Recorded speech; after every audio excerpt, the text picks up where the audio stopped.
Bismillahirrahmanirrahim. Assalamualaikum warahmatullahi wabarakatuh. Alhamdulillahirabbil alamin wassalatu wassalamu ala asyrafil anbiya'i wal mursalin wa ala alihi wa sahbihi ajma'in. Amma ba'du. Tuan-tuan dan puan rahimani wa rahimakumullah. Alhamdulillah, petang ni sekali lagi kita bersama-sama dalam majlis bacaan kitab Prinsip Dasar Islam oleh Al-Fadil Ustaz Al-Fadil Yazid bin Abdul Qadir Jawas hafizahullah taala wa atalallahu baqa'ahu al khair. Kita sekarang Alhamdulillah kita selesai tajuk yang ketujuh. Hari ini kita akan masuk tajuk bab yang ke-8 pula, iaitu keutamaan Islam dan keindahannya.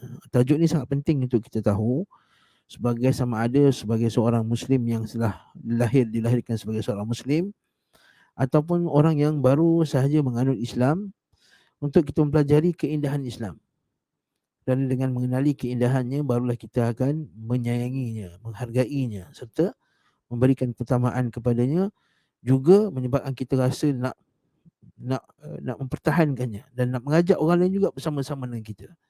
Seperti keadaannya seorang yang mempunyai produk yang bagus, contohnya produk kesihatan yang bagus. Kadang-kadang orang tu dia suka kadang-kadang dia ada produk-produk habatus sauda. Kalau jumpa dengan dia mesti dia cerita pasal habatus sauda.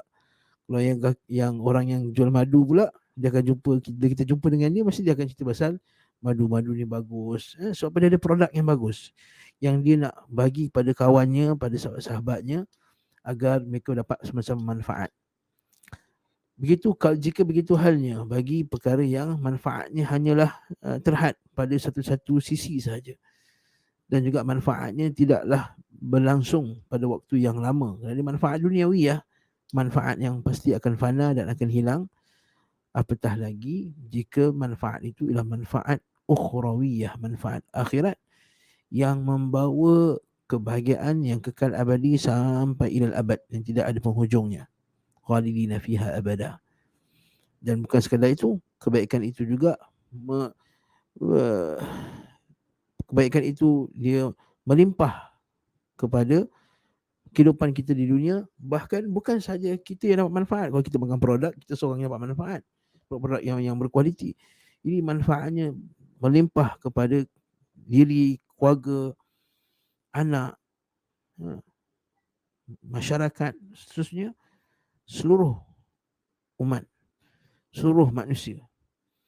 Itulah dia, produknya ialah Islam. Sebab itulah tajuk ni, keindahan Islam. Sehingga kan ramai ulama dia mengarang kitab-kitab yang khusus untuk menzahirkan, untuk cerita pasal keindahan Islam. Okey. Contohnya Dr. Babul Wasid dia terjemahkan, dia menulis buku berkenaan keindahan Islam. Okey. Contohnya buku Syekh Wahab Al-Qahtani, Nurul Islam wa Dhulumatil Kufr, Cahaya Islam dan Kegelapan Kekufuran. Dan banyak lagi buku-buku yang lain yang menjelaskan tentang kelebihan agama Islam, agar seseorang itu mengetahui betapa berharganya agama Islam. Kalau orang yang dah Islam ni, betapa berharganya benda yang dia warisi semenjak dia lahir ini. Dan begitu juga orang yang baru masuk Islam, dia tahu bahawa betapa mahalnya hadiah yang Allah Ta'ala telah kurniakan kepadanya dengan berhidayah dia kepada Islam ini. Mari kita teruskan bacaan kitab kita, iaitu keutamaan Islam. Islam adalah agama yang memiliki banyak keutamaan yang agung dan membuahkan hal-hal yang terpuji dan hasil-hasil yang mulia. Okey. Keutamaan agama Islam ialah nombor satu, Islam menghapus seluruh dosa dan kesalahan bagi orang kafir yang masuk Islam. Bila orang tu masuk Islam je, semua dosa dia terhapus. Cuma ulama bincanglah apakah dosa dia dengan manusia juga terhapus. Ini tidak. Dosa dia dengan manusia lain, dia masih lagi ada hutang lah. Maksudnya kalau dia ambil duit orang masuk Islam, maka dia kena pulang lah. Kalau dia melibatkan nyawa, dia telah membunuh orang sebelum masih dia kafir, lalu dia masuk Islam, okey, apakah dia dibunuh balas? Ini perbincangan di kalangan fuqaha, panjang masalah ni. Cumanya kita boleh simpulkan yang pendapat yang rajih dalam masalah ialah tidak, dia masih lagi nyawanya juga.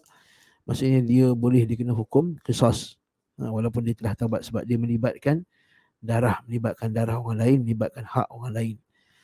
Tapi dosa dengan Allah Subhanahu Wa Taala, dosa syirik dia, dosa minum arak, dosa zina, dosa lain-lain ini terhapus dengan dengan dengan dia masuk Islam. Dia mengucap la ilaha illallah, gugur segala dosa-dosanya yang lalu. Ini kosong. Dia lebih murni, lebih bersih daripada kita ni. Orang tu kalau masuk Islam hari ini, maka dia lebih bersih daripada kita yang dengan yang menanggung pelbagai dosa. Sebab itulah kita tengok sini, dalil ni ialah qul lil ladzina kafaru in yantahu yughfar lahum ma qad salaf wa in ya'udu faqad madat sunnatul awwalin. Qul lil ladzina kafaru, katakanlah kepada orang kafir, in yantahu, kalau mereka itu berhenti, kalau mereka itu berhenti. Katakanlah kepada orang kafir itu, dalam kurungan siapa ni? Abu Sufyan dan kawannya. Abu Sufyan maknanya orang yang paling kuat menentang Islam. Abu Sufyan, Abu Lahab, Abu Jahal ila akhirih. Ya. Jika mereka berhenti dari kekafirannya, bertaubat daripada kekafiran, masuk Islam. Masuk berhenti sini bukanlah berhenti semata-mata, iaitu berhenti dengan masuk Islam. Dan saya Allah akan mengampuni dosa-dosanya mereka yang telah lalu.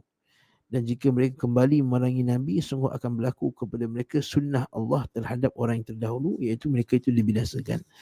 Poin daripada ayat Quran ni iaitu jika mereka berhenti, iaitu jika mereka bertaubat, nescaya Allah Ta'ala akan ampunkan segala dosanya.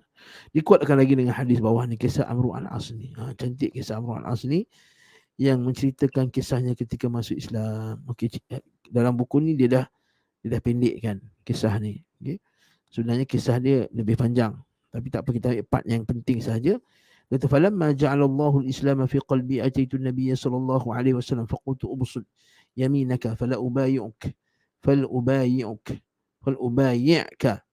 فبسط يمينه قال فقبضت يدي قال ما لك يا عمرو قال قلت أردت أن أشترط قال ما تشترط بماذا قلت أن يغفر لي قال أما علمت أن الإسلام يهدم ما كان قبله وأن الهجرة تهدم ما كان قبلها وأن الحج يهدم ما كان قبله.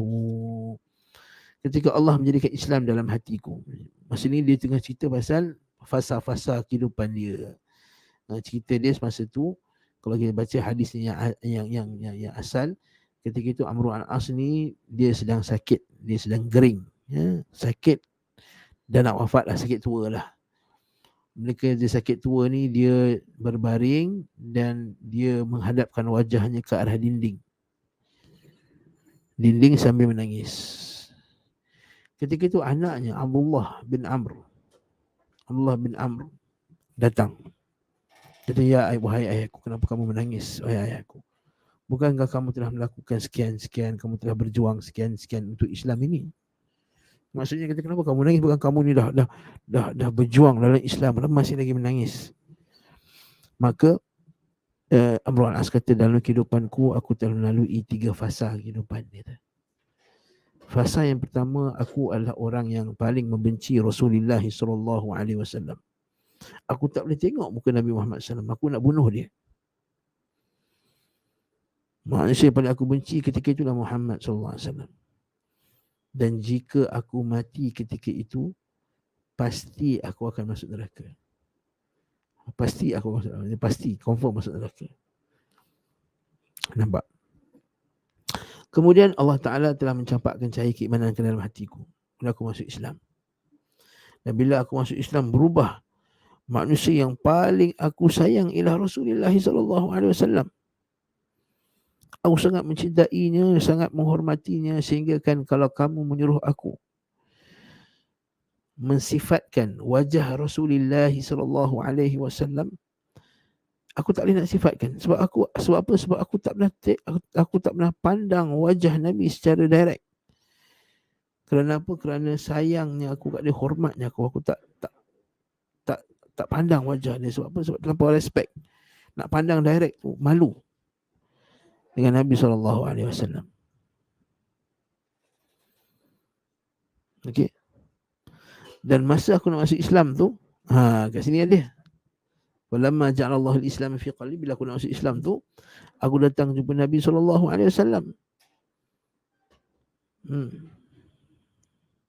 Maka dia kata, ubsud yaminak, ya Rasulullah, hulurkan tangan kananmu supaya aku boleh berbai'ah padamu.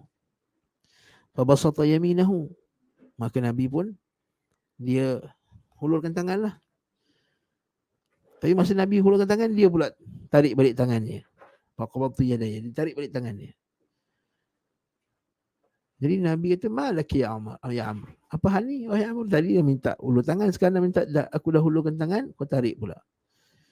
Ya Rasulullah, aku nak buat letak syarat. Aku nak buat syarat. Aku nak bai'ah, tapi bai'ah ini bai'ah bersyarat. Bai'ah ni apa maksudnya? Sumpah setia. Bai'ah ini bai'ah bersyarat. Nabi kata, tashtarid mimadha? Nabi kata, kamu nak letak syarat apa ni? Syarat apa yang kamu mahukan, wahai Amr al-As? Jadi kata, ya Rasulullah, aku minta syarat, kalau aku masuk Islam, dosa-dosa aku semua diampunkan. Sebab dia teringat dosa dia yang pertama dulu tu, dia balik dia menentang Nabi Muhammad sallallahu alaihi wasallam. Ketika itu Nabi tersenyum. Nabi kata, ama alimta, kamu tak tahu ke, wahai Amr al-As, tidakkah kamu tahu? Okey. Ama alimta anna al-Islam yahdibu ma kana qablahu, bahawa Islam itu menghapuskan apa sahaja dosa-dosa sebelum dia masuk Islam. Annal Islam yahdibu ma qablahu, bahawa Islam itu menghapus seluruh dosa-dosa yang dilakukan sebelumnya, itu sebelum masuk Islam. Dekat sini maudhi'u syahid, dekat sini dah poin yang kita nak, bahawa Islam menghapuskan dosa-dosanya yang telah lalu. Wa annal hijrata tahdimu ma qablaha, ma kana qablaha, bahawa hijrah itu menghapuskan dosa-dosa sebelumnya.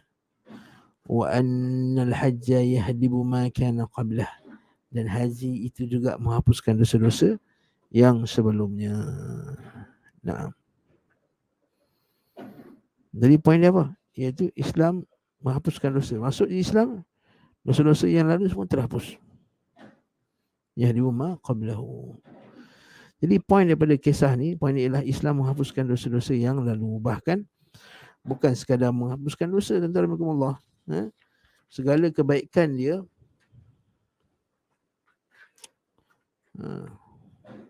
tak apa, nanti kita akan tengok nanti insya-Allah.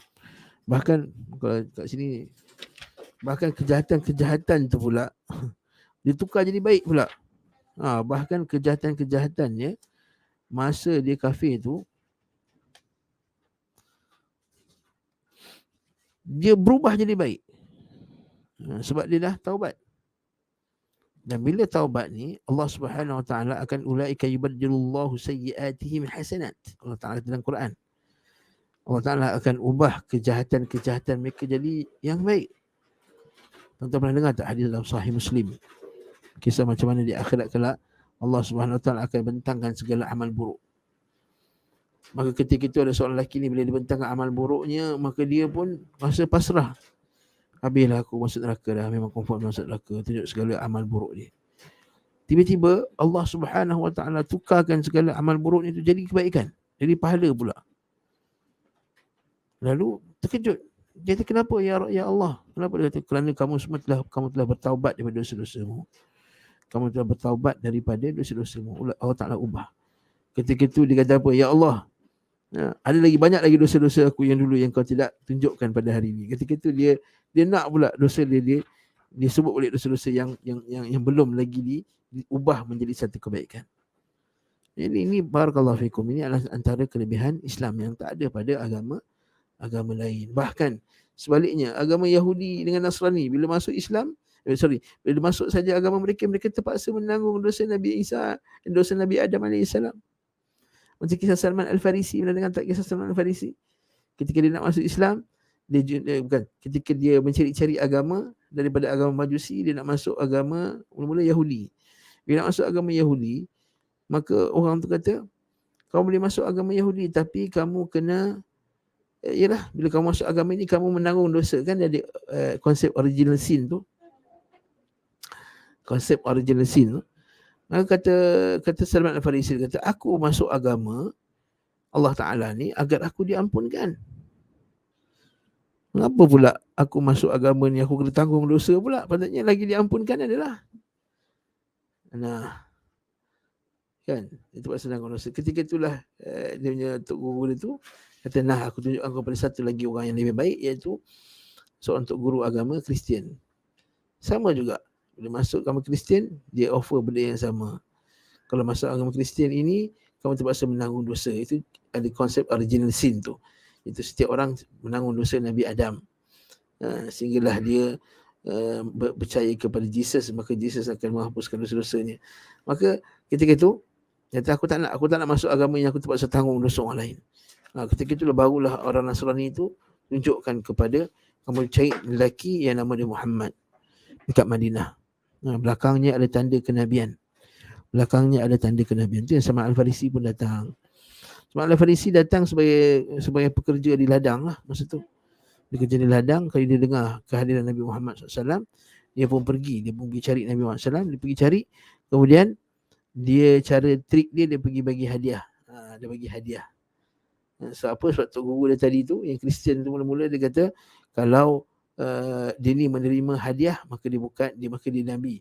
Kalau dia kalau diberi pemberian, dan pemberian tu hadiah, Nabi ni akan terima. Tapi kalau pemberian tu sedekah, Nabi tu tak akan terima. Jadi dia pun buatlah satu helah. Salman Al-Farisi ni dia pun bawa lah hadiah. Dia kata ini adalah sedekah. Kemudian dia kata ini sedekah. Ketika itu Nabi SAW tak ambil, Nabi bagi-bagikan kepada sahabat-sahabat yang lain.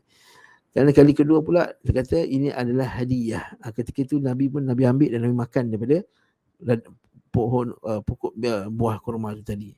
Dan Salman Al-Farisi pun tengok kat belakang Nabi. Dia tengok je belakang Nabi sana, cari tanda-tanda kenabian. Iaitu seperti bentuk adzur, telur burung puyuh dekat belakang Nabi SAW. Maka dia cari. Maka ketika itu Nabi SAW dah perasan dah. Nabi SAW perasan yang Salman ni dia duduk meninjau apakah tanda kenabian Nabi. Ketika itu Nabi pun sengaja jatuhkan dia punya ridak dia. Nabi sengaja jatuhkan ridak dia sehingga terzahir. Ketika itu Salman Al-Farisi pun nampak dan dia pun masuk Islam. Poin dia apa yang saya nak beritahu ni, poin dia ialah bila kita beza je, bila masuk agama Kristian dengan Yahudi, dia terpaksa menanggung. Dia ada konsep penanggungan dosa, sehingga dia dibaptiskan, kemudian dia melakukan upacara tertentu, barulah terhapus dosanya. Tidak, Islam tidak. Dia masuk agama Islam, terhapus dosa-dosanya yang lalu. Ini kelebihan Islam. Nah, yang kedua pula, apabila seseorang masuk Islam kemudian baik keislamannya, fahasuna islamu, masuk baik keislamannya, dia tak buat syirik. Dan dia lakukan segala perintah Allah Subhanahu wa taala, maksud fahasuna islamu, baik Islamnya. Maka dia tidak disiksa atas perbuatannya pada waktu dia masih kafir. Dosa-dosa kafir tadi tak disiksa. Bahkan Allah melipat gandakan pahala amal kebaikan yang pernah dia lakukan. Okey, yang pernah dia lakukan.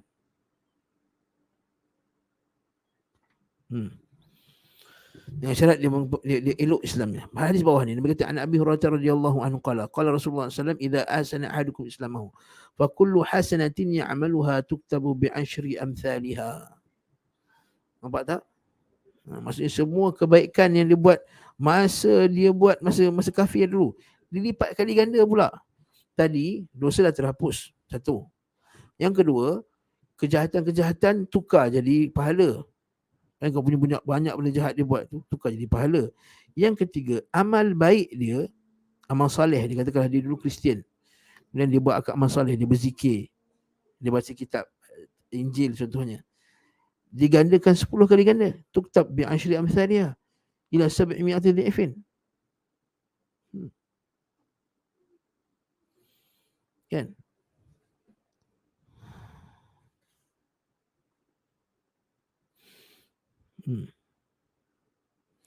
Maka bila dia buat baik pula, dia masuk Islam, dia buat baik, digandakan. Jadi kita kata bila masuk Islam, satu, masa dia amal dia semasa kafir tadi, poin nombor 3.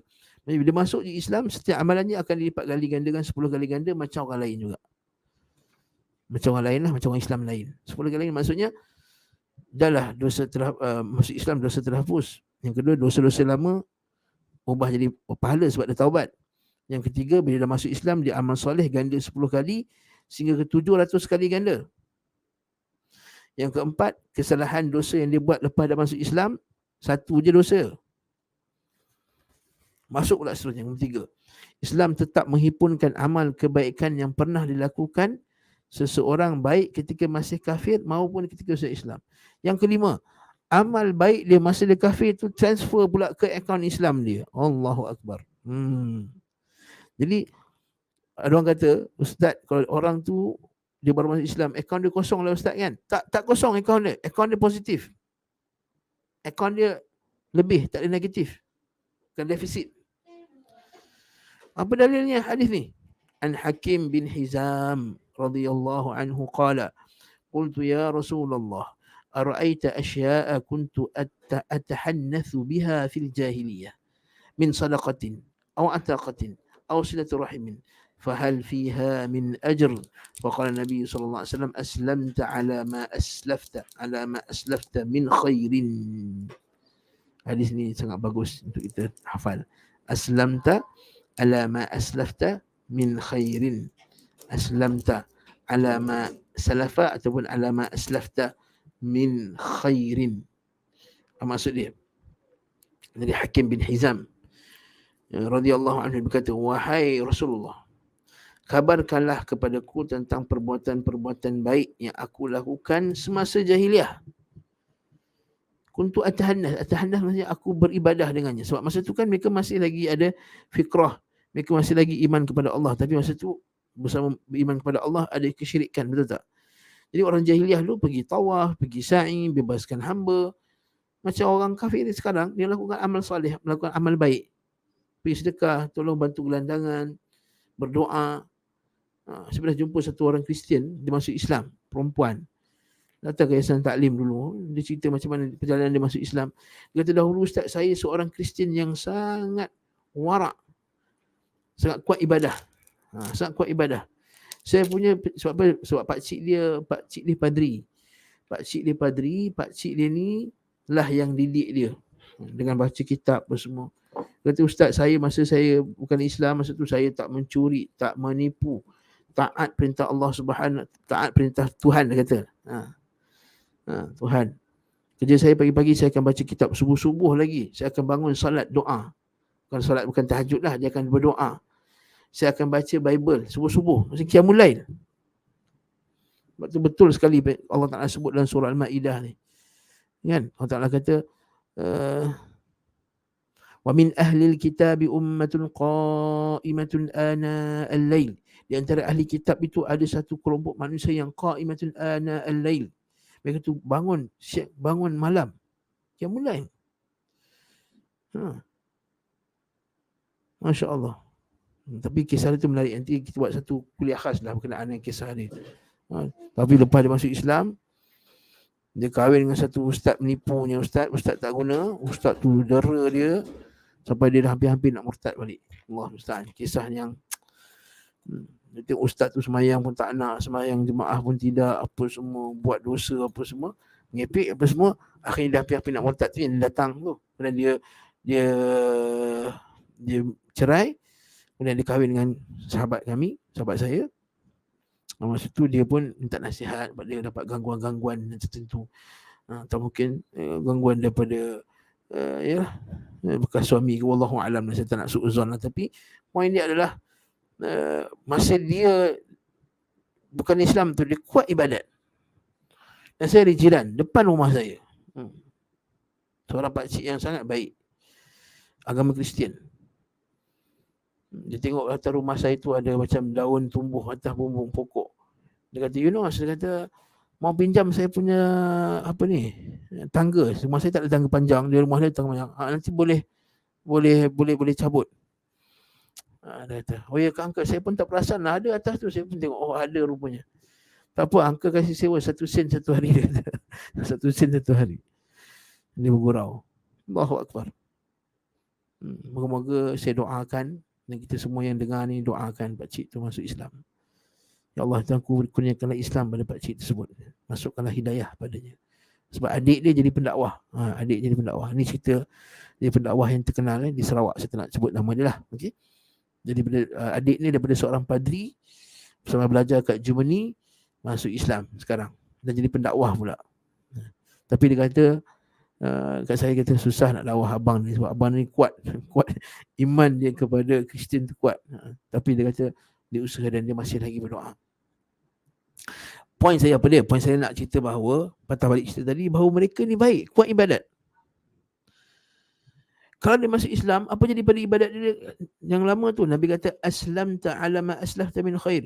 Segala amal ibadat kamu yang kamu lakukan ketika kamu bukan Islam dulu akan tukar akaun dia, akaun Islam pula. Allahu Akbar. Banyaknya kebaikan agama Islam.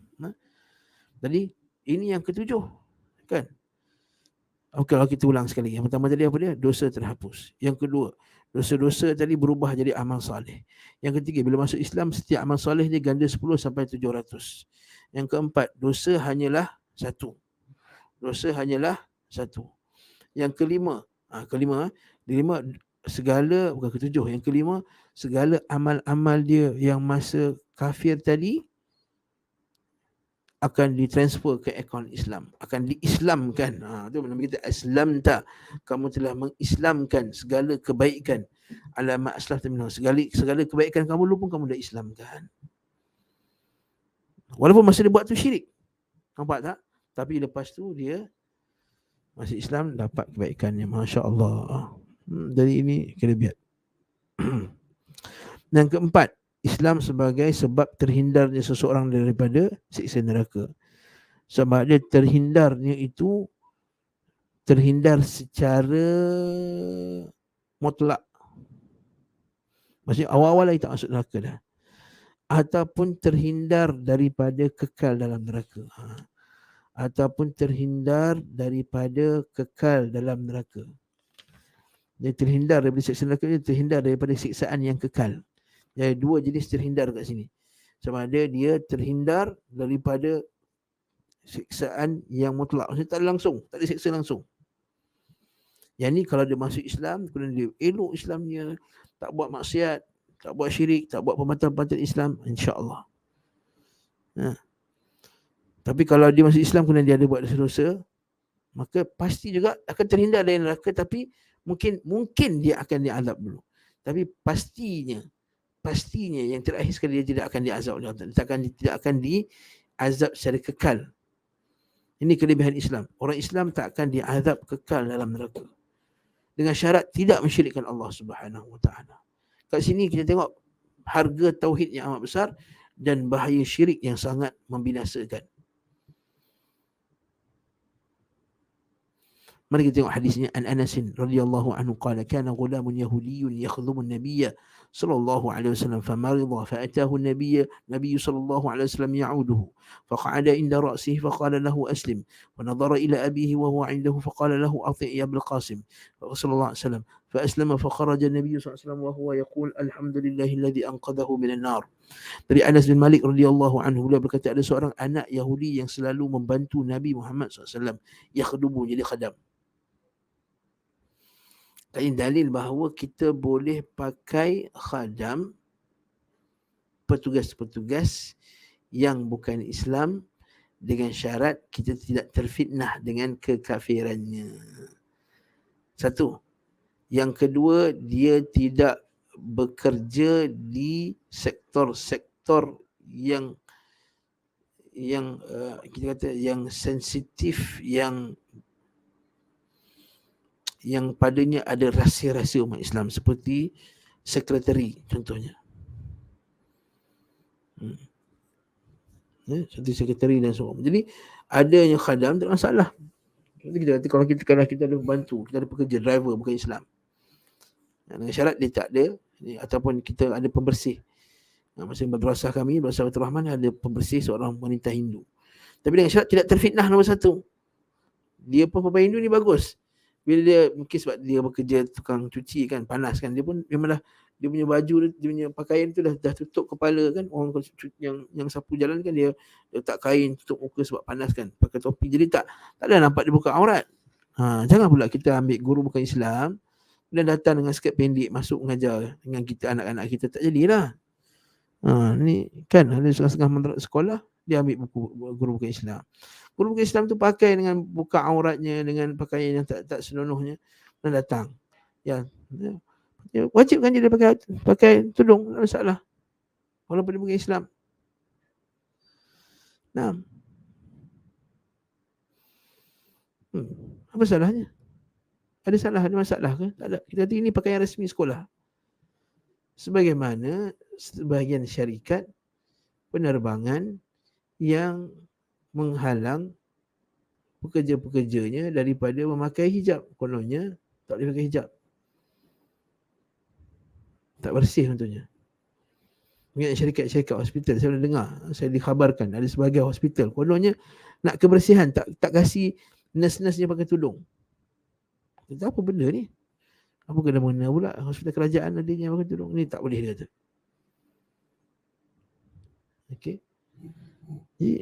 Dengan syarat apa satu tadi? Tidak terfitnah. Nombor dua, apa dia bukan pada tugas-tugas yang crucial. Tugas-tugas yang fundamental, tugas yang sangat sensitif. Jadi ini kita kena perlu beri perhatian. Adapun pembantu angkat barang apa semua itu dibenarkan. Kita ambil mover contohnya, mover yang angkat barang rumah kita, kadang-kadang kebanyakannya dikuasai oleh orang Hindu biasanya kan. Mereka tu badan dia kuat-kuat, besar-besar badan dia. Naam, tak ada masalah. Yakhdumun Nabiyya sallallahu alaihi wasallam famarida. Budak ni sakit, masa kecil sakit.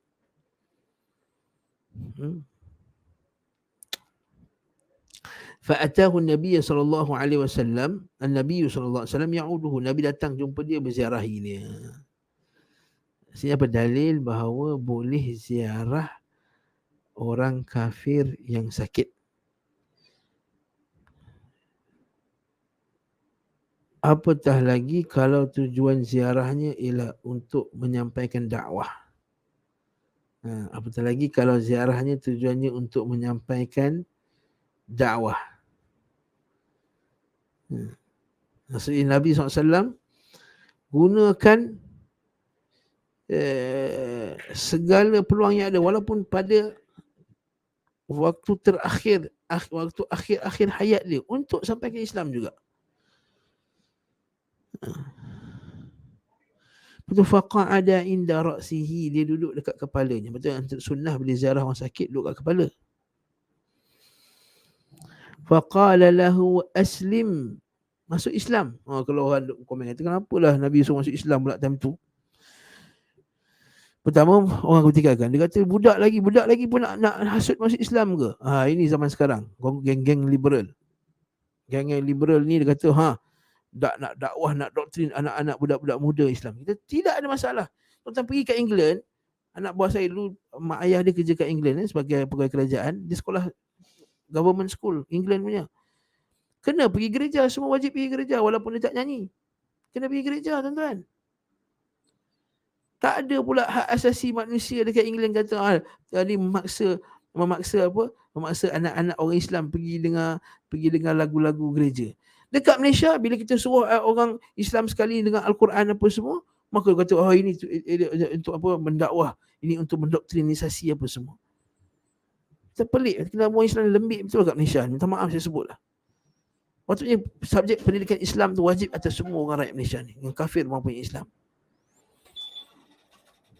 agar terzahir padanya kecantikan Islam, agar dia faham Islam. Orang Islam ambil wuduk, orang Islam mengucap syahadah la ilaha illallah, orang Islam ada syarat-syarat rukunnya. Kenapa kita tak boleh buat macam tu? Kan? Sampai ke Islam.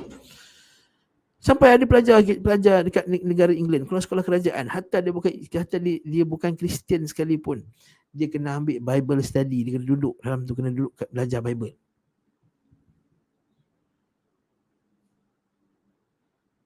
Sekolah kerajaan. Kena menyanyi pula. Ada sebahagian tu di sekolah St. Mary dekat London tu. Siapa yang pernah duduk London tahu kan? Dekat Finchley, satu daerah namanya Finchley. Ada satu sekolah namanya St. Mary. Anak saudara saya. Alhamdulillah sekarang ni masih lagi seorang Muslim yang kuat. Alhamdulillah. Dah jadi bersyarah dah. Alhamdulillah. Tapi nak cerita dulu dia kena buat benda tu. Itu menunjukkan bahawa dakwah ni perlu disampaikan hatta walaupun pada kanak-kanak kecil sekalipun. Hatta pada kanak-kanak kecil sekalipun. Ghulam ni satu peringkat umur kanak-kanak. Sebagai ulama kata ghulam ni antara 7 sampai 10 tahun. Ghulam. Nah. Seorang anak.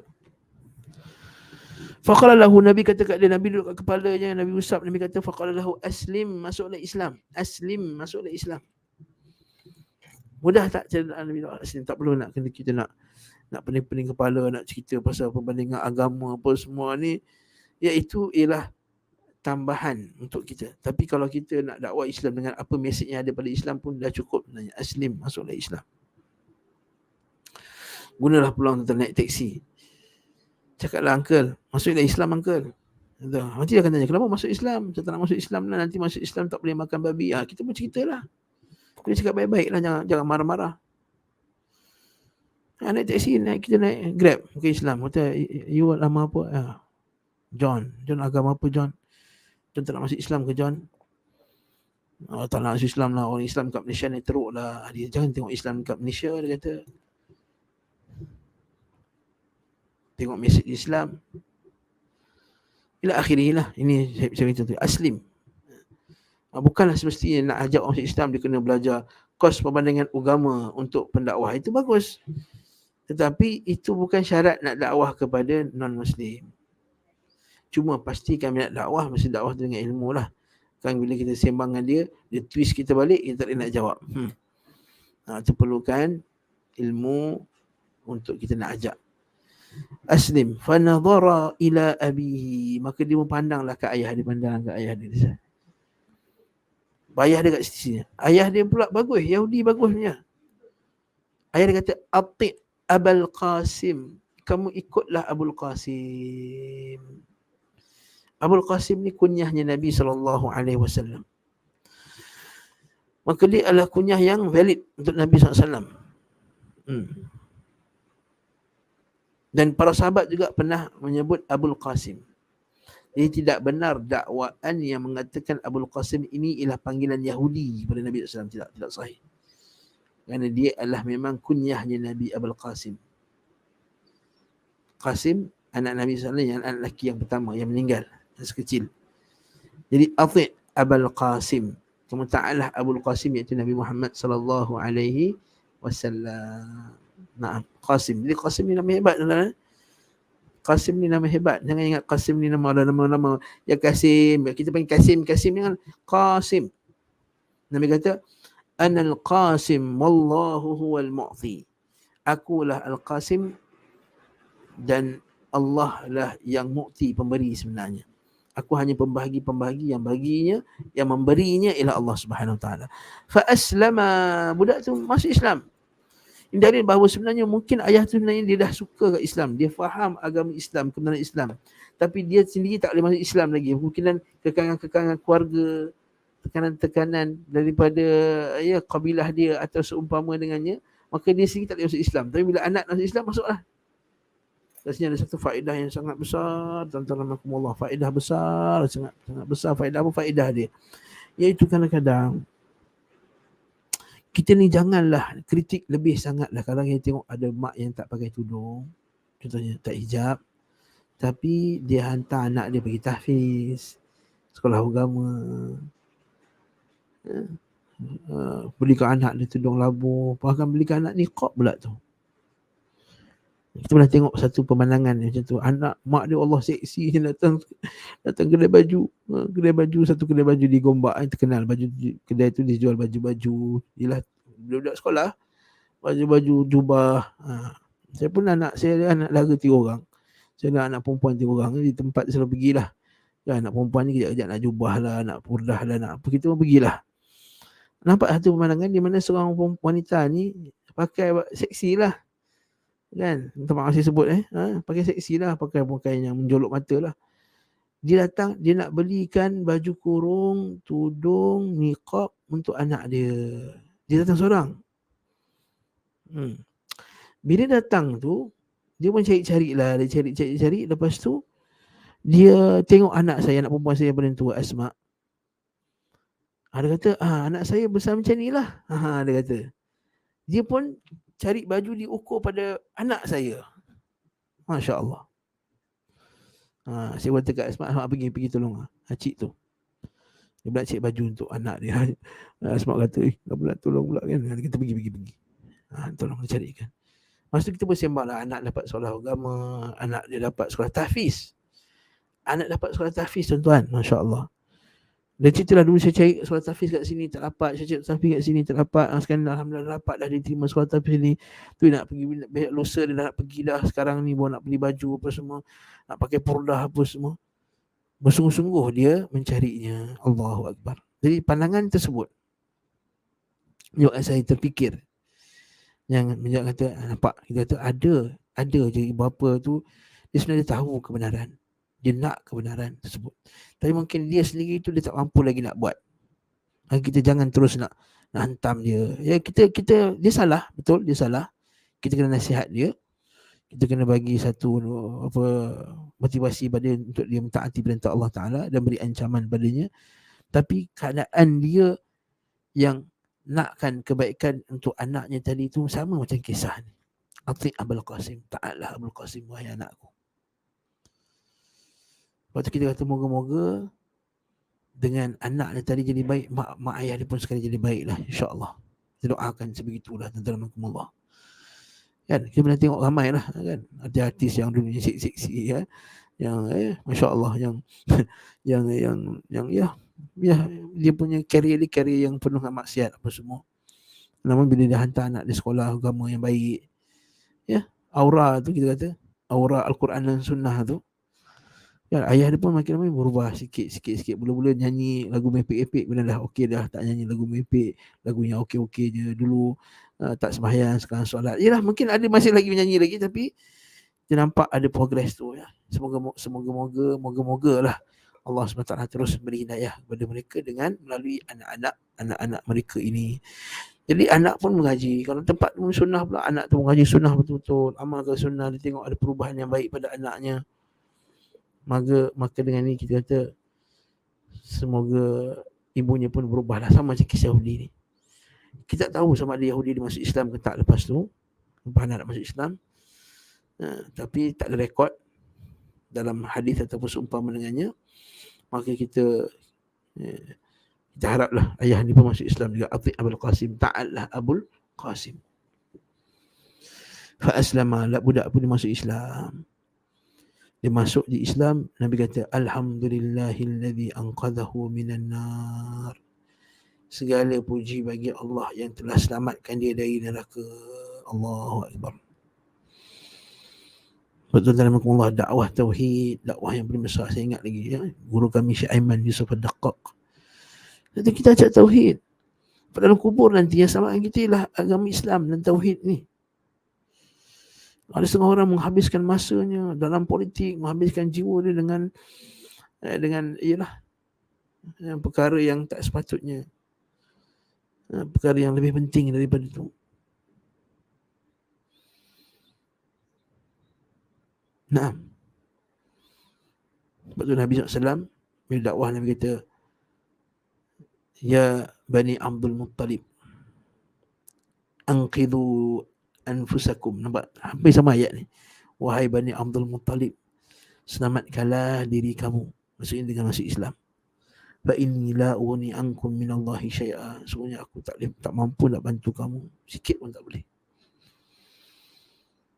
Ya Abbas, wahai Abbas, selamatkan diri kamu. Sebenarnya aku tak boleh bantu kamu di akhirat kelak. Ya Safiyah, makcik dia, wahai Safiyah binti Abdul Muttalib, selamatkanlah diri kamu. Sebenarnya aku tak boleh bantu kamu. Ya Fatimah binti Muhammad, anqidhi nafsaki. Wahai Fatimah, selamatkan diri kamu dengan masuk Islam. Sesungguhnya aku ini tak boleh bantu kamu walaupun sedikit pun. La uni ankum minallahi syai'a. Nampak tak tuan-tuan Allah? Jagalah Islam. Islam itulah yang akan jaga kita di akhirat kelak, yang menyebabkan kita selamat daripada neraka. Allahumma Fadni bil islami qa'imah. Nanti kita baca doa, ya Allah, aku jagalah Islam aku ketika aku berdiri. Wahfadni bil islami qa'ida, jagalah Islam aku ketika aku duduk. Wahfazni bil islami raqidan, jagalah Islam aku ketika aku dalam keadaan berbaring. Dalam hadis lain disebutkan daripada sahabat Abu Hurairah radhiyallahu anhu, Nabi sallallahu alaihi wasallam bersabda, innahu la yadkhulul jannata illa nafsum muslimah wa inna Allah la yu'ayyidu hadzal din birrajul fajir. Sungguhnya tidak akan masuk syurga melainkan jiwa muslim. Iaitu masa ni Nabi suruh Abu Hurairah isytiharkan dekat Mekah. Nabi suruh isytiharkan pada tahun ke-9 Hijriah. Nabi pergi haji 10 Hijriah. Haji wajib, sebagai ulama kata pada tahun 9 dah wajib dah. Tapi Nabi tak pergi haji tahun ke-9 sebab masa tu masih lagi ada orang musyrikin di Mekah yang lakukan haji. Lalu pada tahun ke-9 tersebut Allah Subhanahu Wa Taala menurunkan ayat, innamal musyrikuna najasun fala yaqrabul masjidal harama ba'da 'amihim hadha. Sungguh orang musyrik itu ialah najis, maka janganlah didekati Masjidil Haram. Maka ketika itulah Allah SWT menghantar Abu Bakar dan juga Abu Hurairah lah, Abu Bakar sebagai ketuanya, untuk membuat isytihar bahawa alla yadkhulul jannata illa nafsum muslimah, bahawa takkan masuk syurga melainkan orang Islam je. Sebelum tu ada dua lagi lah, iaitu alla yatufa bil baiti, alla yatufa bil baiti uryanan. Tak boleh lagi dah bertawaf dengan keadaan berbogil. Yang kedua, tidak boleh masuk syurga, tak boleh masuk Mekah ni. Orang kafir tak boleh masuk Mekah dah, kena keluar. Dan yang ketiga, isytiharkan bahawa takkan masuk syurga melainkan jiwa yang muslimah. Illa nafsum muslim. Maksudnya, wahai musyrikin, kamu pergi haji pun selama ni banyak-banyak kali pun, kamu tak akan masuk syurga melainkan kamu dah masuk Islam dahulu. Ya. Jadi itu nombor 4. Nah. Yang kelima, kemenangan, kesuksesan dan kemuliaan terdapat dalam Islam. An Abdullah bin Amr bin Al-As radhiyallahu anhu anna Rasulullah sallallahu alaihi wasallam qala qad aflaha man aslama wa ruziqa kifafan wa qanna'ahu Allah bima atah. Dari sahabat Abdullah bin Amr bin Al-As radhiyallahu anhu bersabda, telah beruntung orang masuk Islam. Aflaha, berjaya. Berjaya ni tuan, jangan ukur berjaya ni berjaya dengan dunia, rumah besar. Tak, berjaya ni berjaya di atas agama yang sahih. Bukannya berjaya dengan berjaya ada apa ni, tidak. Kalau tidak, orang Palestin lah orang paling tak berjaya sekali. Nah, tapi keadaan dia mati dalam keadaan Islam, itu adalah satu kemenangan yang terbesar. Itu adalah satu kemenangan yang besar. Mati dalam Islam itu satu kemenangan yang terbesar bagi umat Islam. Lebih besar daripada kemenangan dan mendapat negeri dan seumpama dengannya. Jadi kemenangan terbesar ialah kemenangan dekat Islam. Semuanya telah beruntung orang masuk Islam dan diberi rezeki yang cukup. Waruziqa kafafan, nampak tak? Rezeki yang cukup. Bukan dia kata bagi rezeki yang banyak. Yang penting dia masuk Islam, dapat makan, minum, dapat taat perintah Allah Ta'ala. Wa qanna'ahu Allah bima atana, bersifat qana'ah, rasa cukup. Qad aflah, ini kejayaan yang sebenar.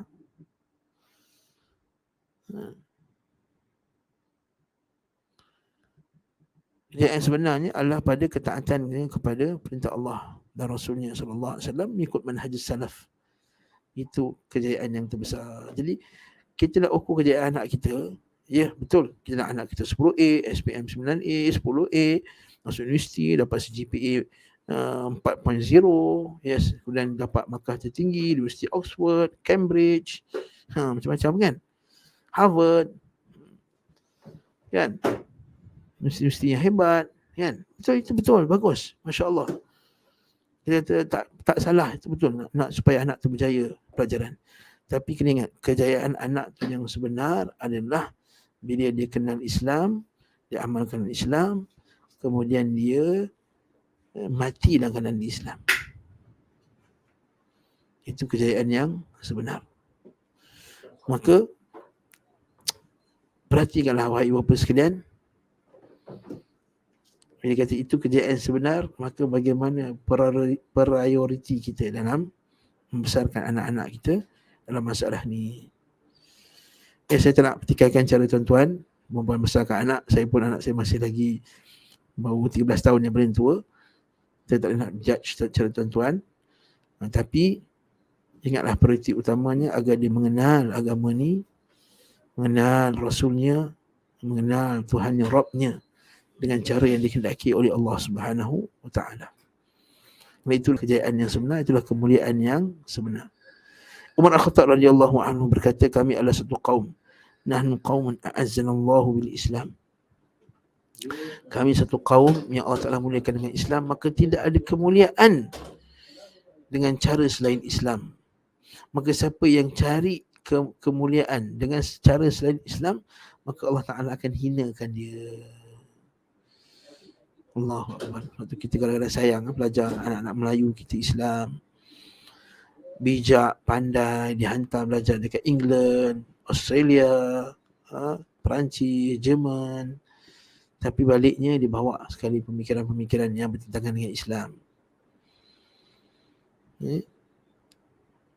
Allahul musta'an. Allahul musta'an. Akhirnya Allah Ta'ala menghinakannya dengan penentangannya kepada Al-Quran dan Sunnah Nabi SAW. Allahul musta'an.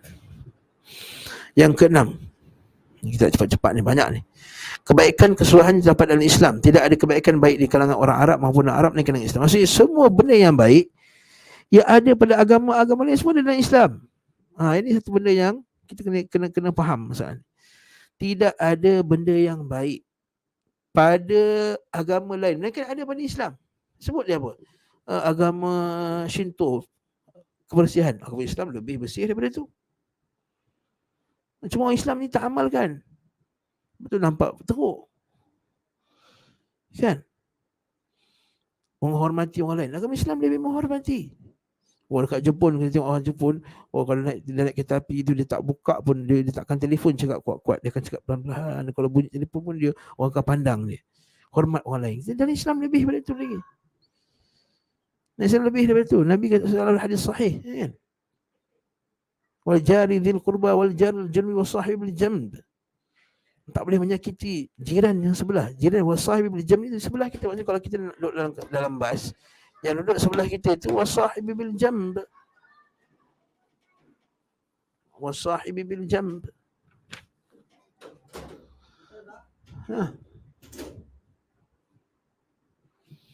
Nabi lagi sebut apa lagi? Menghormati orang lain. Islam menghormati harta binatang, Buddha menghormati binatang. Tak. Islam lebih menghormati binatang. Okey. Hatta menghormati alam, Islam lebih menghormati alam. Tak boleh kita ambil wuduk lebih daripada sepatutnya. Ada seorang sahabat Amr bin As lah, ambil wuduk lebih dekat sungai. Nabi kata, "Ma hadha saraf?" Apa benda ni membazir ni? Kata Rasulullah, kat sungai membazir ke? Ya, kalau kamu pakai kat sungai tu air yang lebih untuk berwuduk, kamu telah membazir. Jadi bahawa Islam ni dia sangat menjaga kelestarian, kelestarian alam sekitar. Jangan kotorkan air, maksud tak perlu ambil, jangan ambil. Jangan membazir. Air menitik pun tak boleh membazir. Malam baru sahabat namanya Ustaz Syafiq Abu Barak cerita macam mana Syekh Abdul Aziz Rajihi, dia masuk ladang. Dia kaya tau. Abdul Aziz Rajihi ni kaya, jutawan, milioner, multi-millionaire. Mungkin kalau bukan bilioner. Dia masuk ladang, dia pusing ladang, dia kali nampak satu tempat, dia nampak air menitik. Dia letak baldi, pum, dan dia pusing lagi. Dia pusing tengok ladang, kemudian datang balik ke baldi tu, tak sampai sejam air baldi tu dah penuh. Kata Syekh Abdul Aziz, kata, lihat ni, aku baru pusing sejam, air baldi tu dah penuh. Sejak bila pipe ni rosak? Dia kata pipe ni rosak dah berapa tahun dah. Dia kata Allahu Akbar. Kata kita ni terhalang daripada kebaikan daripada Allah kerana tak ikut sunnah Nabi SAW. Hilang barakah ladang kita ni sebab tak ikut sunnah Nabi. Apa sunnah Nabi? Itu tidak membazir pada air yang menitik tadi. Allahu Akbar. Allahu Akbar. Allahu Akbar. Subhanallah. Dia nampak tak? Air menitik tu bukan dikira kos berapa sen, satu sen, tak, dikira hilang barakah itu lebih besar keburukannya daripada kiraan dia. Kalau setakat bayar air satu baldi, berapa sen ni duit ni terkesan. Berapa banyak duit terkesan, tapi hilangnya barakah ketaatan tadi. Jadi kebaikan tu ada pada Islam.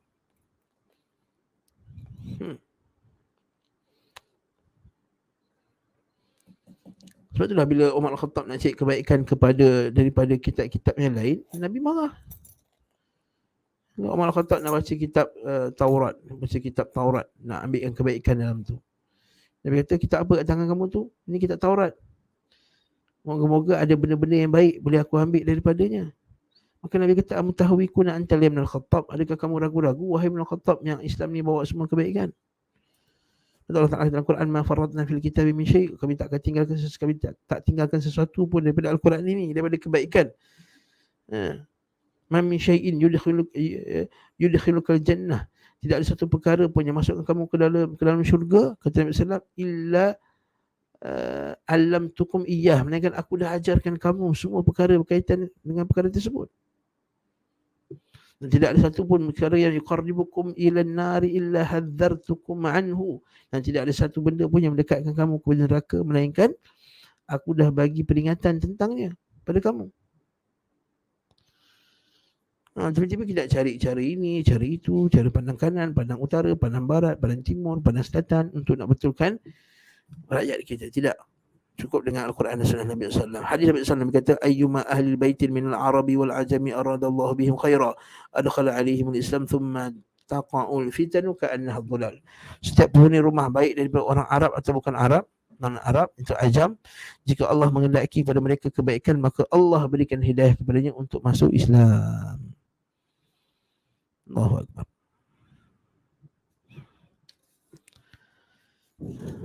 Nah,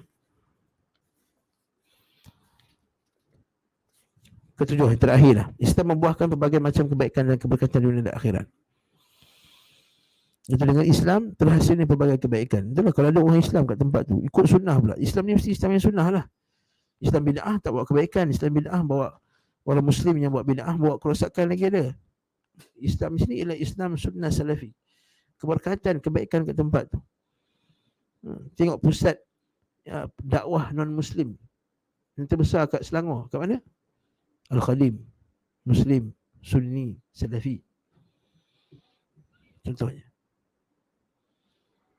Nah, yang banyak buat pengen dakwah di negara barat kepada non-Muslim.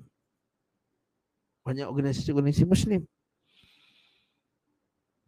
Nah, cuma tak diberi highlight. Ini barakah dia, keberkatannya. Bila orang Islam tu ada kat kampung tu, dia bawa barakah. Dia ajak orang kepada kebaikan kelilingnya. Asalnya keliling dulu orang yang duduk hisap dadah, hisap ganja, buat maksiat. Dialah yang dakwahnya, bawa mereka kepada sunnah. Dan bawa mereka sunnahkan pula isteri-isteri mereka. Dan sunnahkan isteri mereka pula, anak-anak pula mengaji, hafaz Quran, hafal hadis, mengaji agama. Barakah pada kampung tersebut.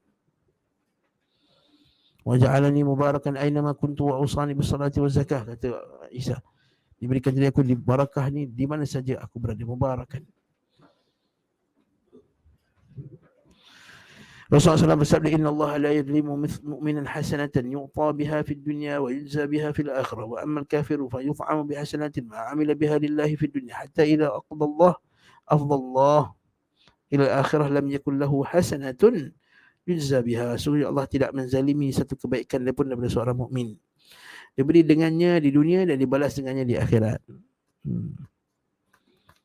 Nah, Islam buat baik, dapat dekat dunia, kebaikannya akhirat pun dapat. Sama ada kebaikan dunia itu bersifat material atau kebaikannya bersifat maknawi, spiritual. Dia buat amal soleh, dia taat, akan dapat kebaikannya secara spiritual. Jiwa dia tenang, dapat bimbingan dengan kawan-kawan, ukhuwah Islamiyah ila akhiri. Adapun orang kafir diberi makan dengan kebaikan yang dilakukannya. Maksudnya orang kafir kalau buat baik dapat kat dunia je, akhirat tak dapat sikit pun. Sehingga jika tiba akhirat, dia tidak punya kebaikan yang bisa dibalas. Akhirat tak ada apa kebaikan langsung. Tak ada apa-apa, tinggal lah. Macam kes yang kita bincang banyak kali dah, kisah Ibn Jada'an, ya Rasulullah ni Ibn Jada'an ni bersedekah macam-macam, dapat tak kebaikan? Dia kata tak dapat apa pun, sebab dia satu hari pun tak pernah berdoa agar diselamatkan daripada kedahsyatan hari kiamat. Maksudnya dia tak beriman dengan hari kiamat. Jangan dengan Abu Talib, ya Rasulullah, apakah Abu Talib terdapat kebaikan? Dia kata tak dapat, melainkan dia dapat letak kat neraka yang paling cetek, sebab dia dulu dipertahankan aku. Itu je, kalau bukanlah kerana aku, nescaya dia dalam neraka yang paling dalam sekali. Nah, Jadi orang kafir biarkanlah. Kata Allah Ta'ala dalam Quran, fala yaghurruka taqallubuhum fil bilad wala yaghurrannakumul ladzina kafaru fala yaghurrannakumul fala yaghurrannakum taqallubul ladzina kafaru fil bilad mata'un qalilun thumma ma'wahum jahannam bi'sal mihad wala yaghurrannakum taqallubul ladzina kafaru fil bilad. Kita boleh betulkan balik ayat tu, mungkin saya silap. Maka janganlah kamu tertipu daripada berjalannya orang kafir sana sini dapat dunia ni. Kan Allah Ta'ala kata mata'un qalilun thumma ma'wahum jahannam bi'sal mihad. Itu hanyalah kesedapan yang sedikit. Mata'un qalil thumma ma'wahum jahannam, tempat kembali mereka ialah jahannam fa bi'sal mihad. Maka itu adalah seburuk-buruk tempat kembali. Wallahu ta'ala a'lam bis-shawab. Saya nak berhenti kat sini tuan. Jika ada soalan, jika ada soalan.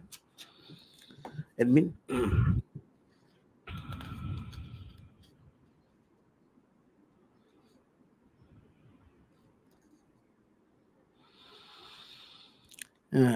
Salam, bukan Islam, masuk Islam maka segala dosa dan dosa hapuskan amalan buruk digantikan dengan pahala. Betul, sahih. Orang Islam pula bertaubat, betul. Adakah dosa yang dia dihapuskan termasuk dosa tinggalkan solat dan dosa syirik? Ya betul. Termasuk dosa syirik sekalipun. Dan dosa tinggalkan solat, ya. Kalau dia taubat dekat dunia. Kalau orang kafir bertaubat pun diterima. Kullil ladzina kafaru in yantahu yughfar lahum ma qad salaf, akan terhapus dosa-dosa mereka yang lalu. Apatah lagi kalau orang Islam yang bertaubat, pasti juga akan diterima taubatnya, dosa-dosanya yang lalu terhapus. Maka kena faham betul-betul firman Allah Ta'ala dalam surah An-Nisa tu, sungguhnya Allah Ta'ala tak ampunkan dosa orang syirik. Maksudnya ialah orang yang mati dalam keadaan syirik, dosanya tak diampunkan. Itu maksud ayat tersebut. Bukannya kalau kat dunia pun dia taubat daripada syirik, tidak diampunkan dosanya. Bukan sebegitu. Maksud ayat innallaha la yaghfiru an yushraka bih, Allah Ta'ala takkan tidak mengampunkan dosa orang mensyirikkannya, iaitu orang yang mati dalam keadaan syirik. Wallahu a'lam bishawab.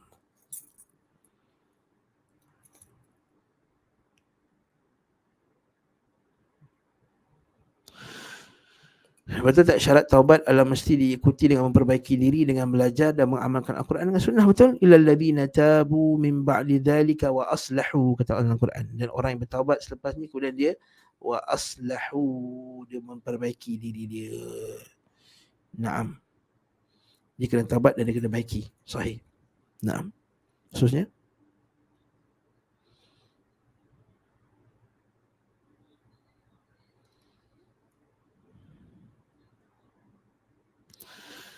kalau berkenaan prinsip, jika Nabi tidak melakukan suatu ibadat dan tidak ada halangan untuk Nabi melakukannya, maka sunnahnya tidak melakukannya.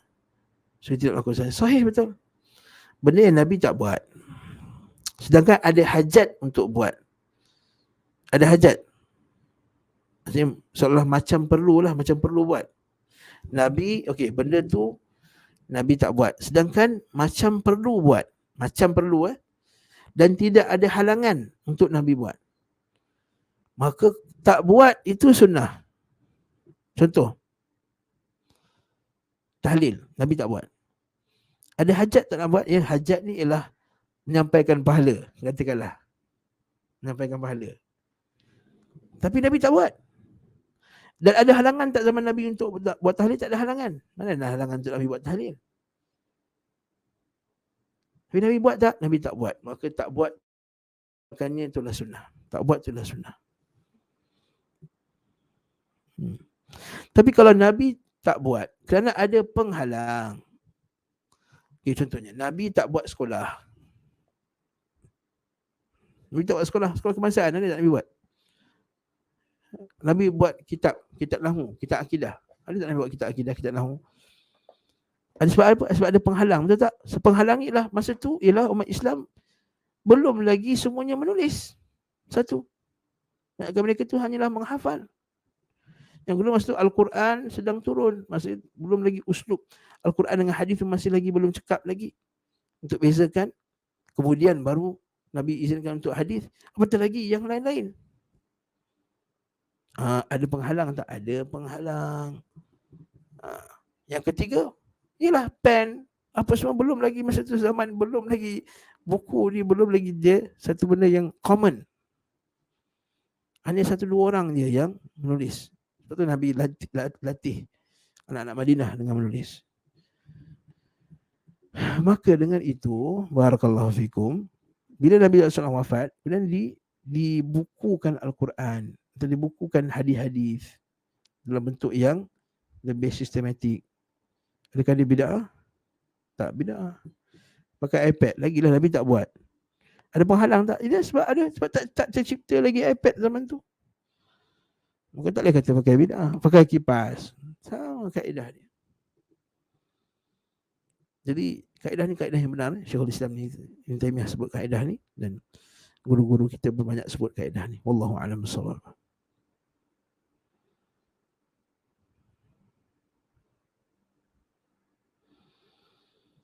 Rukun ibadah adalah perasaan takut, mengharap dan cinta kepada Allah. Bagaimana hendak perasaan takut dan cinta kepada Allah dengan mengenali Asma'ul Husna wa Sifatihil Ulia? Macam mana rasa cinta dan takut pada Allah? Pertama, kita kena kenal Allah Ta'ala. Kerana orang tak kenal tu dia tak tahu apa yang Allah Ta'ala buat dekat dia, apa nikmat yang Allah Ta'ala bagi dekat dia. Yang kita sebut dulu kan, macam mana kita nak jadi cinta pada seseorang. Kita cinta pada seseorang tu ada 4 sebab kan. Sama ada dia tu ada sifat yang baik. Yang kedua, dia melakukan kebaikan. Yang ketiga, dia membuat kebaikan kepada kita. Yang keempat, dia menjauhkan keburukan daripada kita, selamatkan kita contohnya. Jadi kita tanya balik, Allah Ta'ala ada tak 4 sifat tu? Allah Ta'ala tu indah dan maha indah. Kita kena belajar sifat-sifat Allah Ta'ala. Tengok kejadian Allah Ta'ala. Tengok National Geographic. Macam Allah Ta'ala cipta manusia ni dengan penuh detailnya. Macam Allah Ta'ala cipta alam ni dengan penuh sistem ni yang sangat sangat detail. Pada tapak tangan kita ni pun betapa banyak benda yang Allah Ta'ala cipta yang sangat takjub, yang sangat menakjubkan sistem dia. Sampai nak buat robot, nak buat macam tangan kita pun tak mampu. Kan? Apa yang terfikir ke otak tu, saya fikir nak gerak ni, dah boleh gerak dah. Robot pun tak boleh terfikir sepantas itu. Apakah wire yang ada dalam badan kita sampai begitu pantas? Sampai awak gerak je. Berapa second je dia punya sistem dia. Wire apa yang Allah Ta'ala pakai ni? Kabel apa yang Allah Ta'ala pakai ni sampai begitu cepat sekali dia gerak ni? Kan kalau kita internet kita, kalau dia laju internet tu kan, kata real time. Lalu kita real time. Maksudnya yang saya cakap ni waktu yang sama tuan-tuan dengar, bukan yang terlambat sikit ke tidak. Kata canggih, hebat. Ni tangan ni gerak tanpa ada delay sikit pun. Masya Allah. Dah ada pula sistem yang kita tak sedar. Kelipan mata, sistem tak sedar. Pernafasan, sistem tak sedar. Pergerakan jantung, sistem yang tak sedar. Dikawal oleh mana? Dikawal satu sistem, ingat, medulla oblongata, yang dia kontrol benda yang tak sedar ni. Yang tak sedar ni pula, dia ada satu sistem yang tersendirinya. Bila penyakit datang sel darah putih dia attack penyakit tu, makan, dia hancurkan, makan. Nanti tengok tak video tu, datang hancurkan, dia patah balik. Macam bila ada kebakaran, datangnya sudah padamkan kebakaran, patah balik. Subhanallah. Siapa yang gerakkan sel? Sel tu ada akal ke? Sel yang sangat asas ciptaan dia tu, sel yang bukan ada otak ke apa, tapi dia boleh cari penyakit dari sel yang berbahaya. Bahaya dia pergi serang, kemudian patah balik. Itu kegunaan darah putih, sel darah putih untuk melawan penyakit. Nanti bila tengok ni, tak rasa hebat ke Allah Ta'ala? Tak rasa cinta padanya ke? Dan keadaan dia jaga kita daripada kita kecil. Pernafasan, setiap nafas kita menafas ni dia yang jaga semenjak kita kecil, semenjak kita lahir tu. Kita ni, kadang-kadang kita ada ibu angkat yang pernah jaga kita masa kecil. Kita ingat dia. Ingat dia ni lah jaga kau masa kau kecil, masa mak tengah sibuk kerja dulu. Dia jaga kau masa sampai umur kau 4 tahun. Ingat dia, jasa-jasa dia. tak lupa dia. Tiba-tiba Allah Ta'ala yang jaga dia daripada kecil, daripada lahir, daripada perut mak dia sampai dia dewasa ni, dia tak ingat Allah Ta'ala. Ini cinta. Takut pula dengan tahu betapa keagungan Allah Ta'ala. Kita dengan segerun pada orang sebab kita tahu kedudukannya.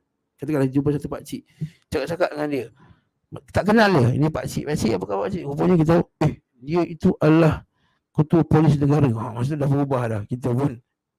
Okay? Ataupun agung rupanya. Tak pasal dia agung rupanya.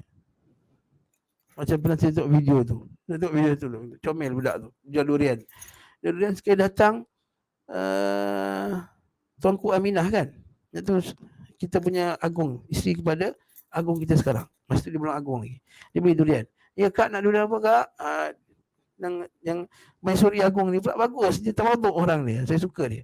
Datang, kemudian dia pun layan. Nak durian macam ni.